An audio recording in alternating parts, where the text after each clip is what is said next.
Well, there are no words. As much as we want to talk, there's nothing to say. But many parents and many youngsters are asking, what do we do with this negative energy, with this bothersome question, with this burning desire to figure out why such a thing happened? Eli and Raizy are gone. We can't believe this. 21 people sitting Shiva from both side families, and maybe 21,000 people who have been affected by this matter. So let's just have some perspective over here.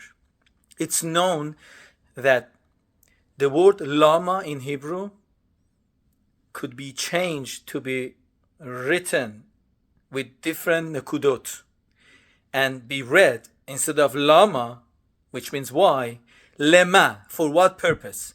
Rather than asking for what reason such a thing happened, we could ask for what purpose, what's the intention, the one who brought this about, did he have any intention?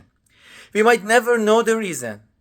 For a matter of fact, really we need to wait till Mashiach comes, or maybe Adma of a stream. But something is for sure that Kosh Baruch Hu wants from each one of us, personally and from as a community, to take a lesson and to put it into action. Imagine that they famously said that we live in a keyhole syndrome era, that we pass by a door and we hear somebody moaning and groaning inside. And we look in from the keyhole and we see somebody with a knife and there is bleeding and someone is moaning and groaning. We say, oh my goodness, they're doing murder, somebody's being tortured. We try to open the door, it's locked. You get scared. You break the door open. What you see is a surgeon trying to save somebody from a tumor that might kill them.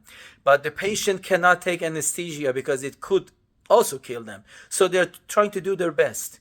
What seemed to be a moment ago as a murder now suddenly looks like Hatzalah.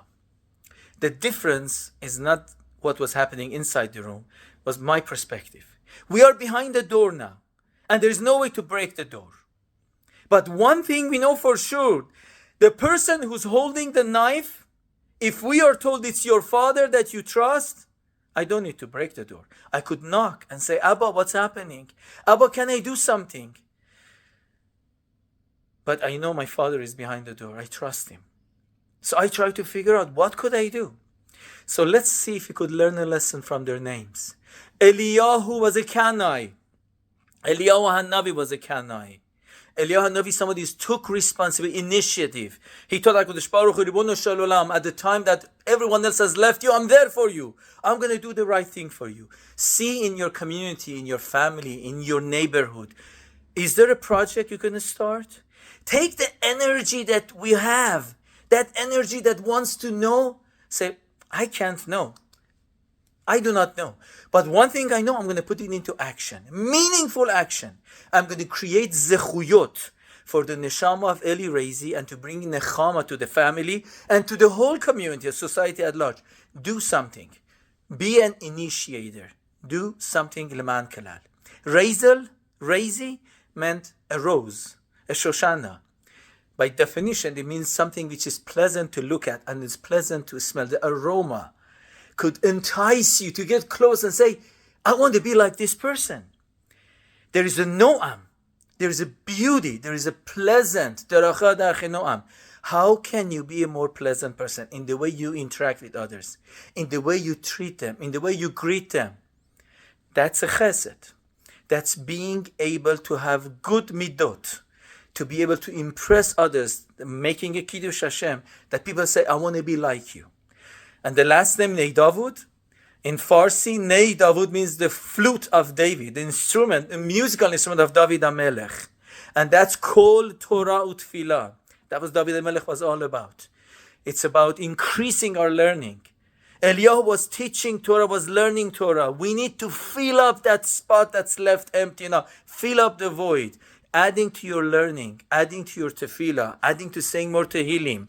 That's Nei Davud. That's David HaMelech's voice. So it's called Torah Utfilah. It's about initiative and it's about chesed.